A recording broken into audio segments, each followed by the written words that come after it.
July August আন্দোলনে আমার মনে হয় যে সেনাবাহিনী সরাসরি এর সাথে জড়িত, অথবা গণভবনে যাওয়ার যে রোডম্যাপ তারাই হয়তো তৈরি করে দিয়েছে।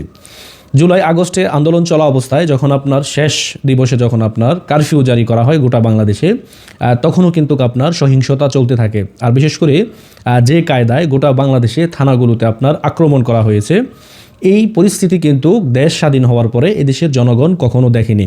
তাদের প্রধান লক্ষ্য ছিল আপনার বাংলাদেশের প্রত্যেকটি থানাগুলোতে যদি এই থানাগুলো যদি পুড়িয়ে দেওয়া যায়, অথবা পুলিশ যদি বেরোতে না পারে, তাহলে কিন্তু আন্দোলন সফল হয়ে যাবে। এটাই কিন্তু তাদের একটা মাস্টার মাইন্ডের অন্তর্ভুক্ত ছিল।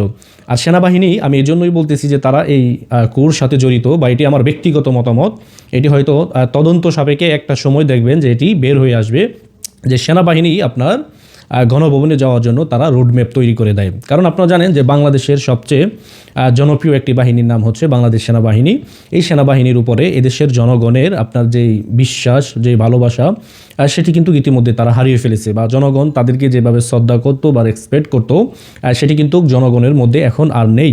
কারণ সেই সেনাবাহিনী, যেই গর্বের সেনাবাহিনী আমরা বলতাম, তারা এখন গ্রামের যে চৌকিদার তাদের সমপরিমাণে তাদেরকে নিয়ে দাঁড় করিয়েছে এই ইউনূস সরকার।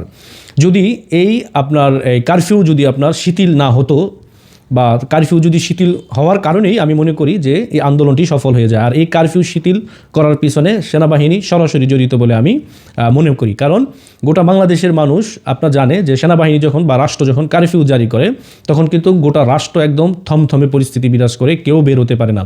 কিন্তু সেই কারফিউ ভেঙে তারা কীভাবে ঢাকায় গিয়ে লক্ষ লক্ষ মানুষ নিয়ে গণভবনমুখী তারা হলো। তার মানে এখানে বলা হচ্ছে যে পুলিশ বাহিনী জানেও না 5 তারিখ সকালে যে শেখ হাসিনার পতন হয়ে যাচ্ছে, কিন্তু সেনাবাহিনী ঠিকই জানে এই বিষয়টা। এটা কিন্তু এখন তুলে ধরতেছে অনেকে বক্তব্যের মাধ্যমে। কিন্তু আমার যেন কেন মনে হলো যে 5 তারিখের যেই ঘটনা, যে পুলিশ বাহিনী ভেবেই নিয়েছিল যে শেখ হাসিনা সরকারের পতন হবে না, বা সরকারকে তারা বেকায়দায় ফেলতে পারবে না। কিন্তু 1টার পরে বা 12টার পরে যখন তারা আপনার গণভবনমুখী যাওয়ার প্রস্তুতি নিয়েছিল, তখন কেন সেনাবাহিনী তাদেরকে নিয়ন্ত্রণ করতে পারেনি?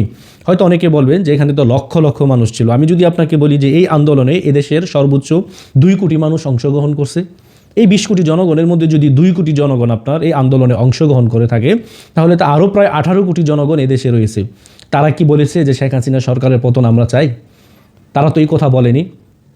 আপনারা যদি এটা ভেবে থাকেন যে আপনাদের যে হিসাব, এদেশের জনগণ হিসাব ইতিমধ্যে মিলিয়ে নিয়েছে, 2 কোটি জনগণকে দিয়ে যদি আপনি বাকি 18 কোটি জনগণের সাথে যদি তুলনা করেন, তাহলে কি হবে?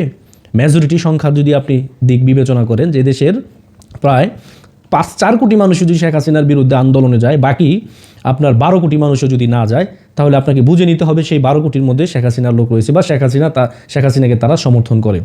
আমি কি বলতে পারি না যে সেনাবাহিনী গণভবনে যাওয়ার জন্য তারা রোডম্যাপ তৈরি করে দিয়েছে তাদেরকে? আজকের এই বাংলাদেশ দেখে তো আমার তো এমনটাই মনে হচ্ছে যে এই ষড়যন্ত্রের সাথে সেনাপ্রধান সহ তারা জড়িত।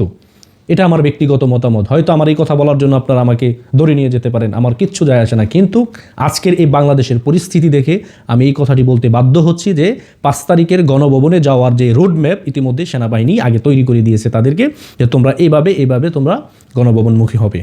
তার মানে এই আন্দোলনের যে মাস্টার মাইন্ড আপনার ইউনূসকে বলা হতো, এর সাথে সেনা প্রধানও আমার মনে হয় জড়িত। উনি তো জনগণের কাছে ফল্ট হয়ে গেছে ইতিমধ্যে। উনি বলেছে জনগণের নিরাপত্তা দিবে, ব্যর্থ হয়েছে। শেখ হাসিনা পদত্যাগ করেছে, শেখ হাসিনা পদত্যাগ করেনি।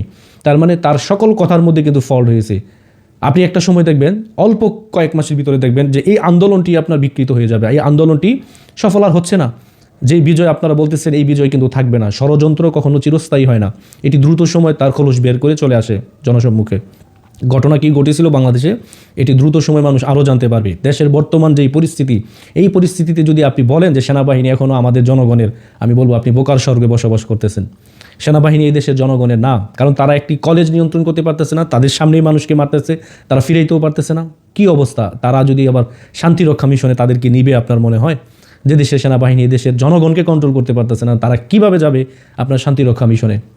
আমি মনে করি যে এই যে আপনার বাংলাদেশে একটি ষড়যন্ত্র ইতিমধ্যে হয়েছে, এর সাথে আপনার সেনাপ্রধান জড়িত রয়েছে। আর না হলে এই পরিস্থিতি, এর চেয়ে বড় বড় আন্দোলন বাংলাদেশে হয়েছে, এগুলো তারা পরিস্থিতি মোকাবেলা করেছে শুধু পুলিশ দিয়ে। কিন্তু এটি অনেক বছর ধরে সাজানো একটি ছিল, প্ল্যান ছিল, যেটি আপনার গোটা বাংলাদেশের মানুষকে আতঙ্কিত করে ফেলে, এবং কি শেখ হাসিনাও সেটি বুঝতে পেরেছিল। এই জন্য শেখ হাসিনা আপনার পদত্যাগ না করেই উনি ভারতে চলে যায়, যাতে করে এই যে আন্দোলন এটি রহস্য উদ্ঘাটন করতে পারে। ইতিমধ্যে কিন্তু এই আন্দোলনের রহস্য উদ্ঘাটন হচ্ছে বলে আমি মনে করি। দেশের জনগণ এগুলো আস্তে আস্তে বুঝতে পারতেছে। আর কিছুদিন পরে দেখবেন আস্তে আস্তে সব কিছু, যে ছাত্রদেরকে দিয়ে নতুন দল করা আছে না, সকল প্ল্যান দেখবেন ইতিমধ্যে আপনার অল্প কিছুদিনের ভিতরে বের হয়ে যাবে, কিভাবে কি হয়েছিল এই দেশে। ভালো থাকবেন, আসসালামু আলাইকুম।